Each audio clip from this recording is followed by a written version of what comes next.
Des Autotransact à Lange, réseau plus que pro pour la défense du consommateur. Merci de nous suivre et de nous faire confiance.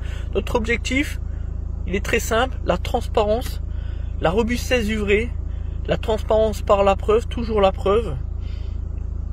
Et surtout la considération et la satisfaction client. Donc sur cette Citroën DS3 du plus bel effet, nous avions réalisé il y a une semaine pour un client qui a décidé de vendre son véhicule et qui souhaite finalement faire les travaux qui sont ceux que nous allons vous développer dans le cadre de cette vidéo, c'est-à-dire la problématique qui est très connue. Voilà, qui a fait l'objet d'ailleurs d'une campagne de rappel, c'est l'actuateur turbo plus électrovanne. Alors on s'est fait avoir par la radio. Hop, on va descendre la radio, je sais pas pourquoi elle s'est allumée d'un coup comme ça. Alors voilà, électrovanne, actuateur turbo. Alors l'actuateur turbo c'est quoi? C'est la partie basse du turbo, la fameuse wastegate de son nom anglophone. Voilà. Donc là on a les voyants moteurs qui s'allument avec le voyant service, réparer le moteur, voilà. Défaut moteur, réparer le véhicule, etc. Voilà, le truc connu. Donc on avait fait le diagnostic, on vous l'a dit, et donc on a un défaut sur la consigne pression trop faible ou pression trop haute, gestion de turbo. Voilà. Donc pour éviter de remplacer le turbo, nous avons la possibilité sur que ce soit les 208, 207 phase 2, enfin les dernières, avec l'évolution du moteur DV4, DV6, à ne pas confondre avec les anciens moteurs DV4, DV6, hein, on est bien d'accord. Là on est vraiment sur l'évolution du moteur pour cette panne qui est très connue. Voilà. Sur les anciens moteurs il n'y avait pas ce type de problème. Voilà pourquoi donc il y a une campagne de rappel.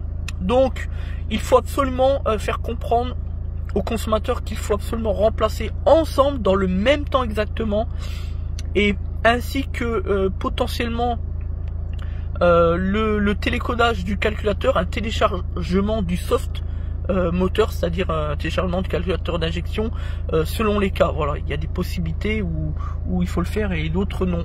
Voilà, donc l'électrovanne plus l'actuateur turbo ensemble, parce qu'on a certains qui nous disent ah mais j'ai changé tout mais ça marche toujours pas, etc.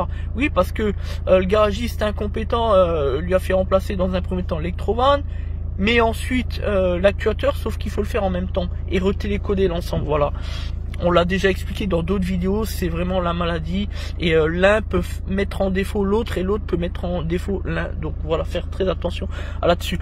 Pour terminer cette vidéo, je vais juste vous montrer sur le véhicule ce que c'est.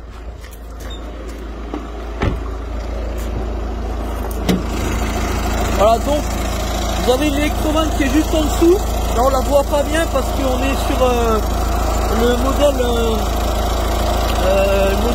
donc DV4 avec le petit turbo. Elle est juste en dessous en fait. Voilà, il faut décrocher tout ce qui est entrée à ignition, tout ça là, ici les durites là, tout ça, et la durite là également, la durite d'entrée de turbo, et elle est juste en dessous. Et l'actuateur c'est ça, c'est la petite tirette là juste en dessous de la durite de lubrification. Voilà, la partie là qu'on voit bouger d'ailleurs là, on la voit pas bien parce que vous voyez la tirette là ici là, en dessous cette durite là ici, juste là, on la voit un petit peu là. Voilà, cette pièce là, on la voit bouger, pas beaucoup mais on la voit bouger, voilà. C'est ça qui merde en fait, cette pièce là, voilà, vous voyez ça là, voilà. Ça, c'est cette pièce là, c'est l'actuateur, c'est ce qui permet de gérer la pression de suralimentation et qui est donc en défaut. Voilà, donc on remplace l'actuateur. On est au barème 1h80 avec l'électrovanne 0,50, donc 2h20, 2h30 au barème constructeur, applicable au taux horaire main d'œuvre de l'entreprise, quelle qu'elle soit bien évidemment. Voilà, donc on est sur une réparation d'environ entre 450 et 600 € selon le prestataire évidemment. Et surtout, mieux vaut préférer avoir affaire au concessionnaire, à l'enseigne de marque du véhicule, donc Peugeot ou Citroën, que d'aller voir un indépendant qui va réaliser forcément du travail de merde, du bricolage. La preuve, c'est le client qui vient nous contacter pour ce même type de problème ce matin même. C'est d'ailleurs ça qui nous a donné l'idée de faire cette vidéo. Voilà. Et donc le client qui nous a vu sur YouTube et qui nous demande de l'aide parce que son garagiste n'y arrive pas.